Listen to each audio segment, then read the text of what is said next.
Tiruchendur doctor Sivanthi Adithanar கல்வியியல் கல்லூரி உங்கள் எதிர்காலத்திற்கான சிறந்த தேர்வு.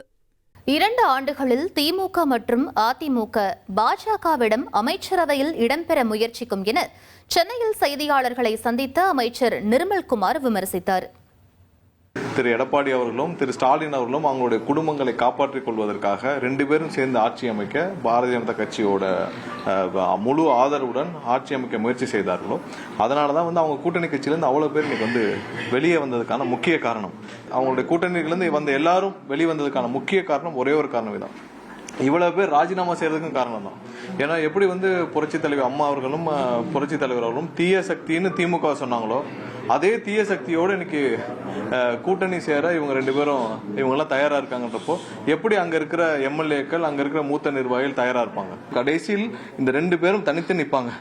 திரு ஸ்டாலினும் குடும்பமும் எடப்பாடி குடும்பம் தனித்து நிற்கும். இன்னும் 2 வருஷத்துல பாருங்க 2 பேரும் மொத்தமா கட்சியை பாஜகவோட நினைச்சிட்டு 2 ஆளுக்கு ஒரு மந்திரி சீட் வாங்க போறாங்க. ஆளுக்கு ஒரு கேபினெட் மினிஸ்டர் வாங்கிட்டு போனாலும் ஆச்சரியம் இல்லை. ஏன்னா அவங்க கட்சி மொத்த கட்சியும் இன்னைக்கு காலியாயிருச்சு. திருச்செந்தூர் டாக்டர் சிவந்தி ஆதித்தனார் கல்வியியல் கல்லூரி உங்கள் எதிர்காலத்திற்கான சிறந்த தேர்வு.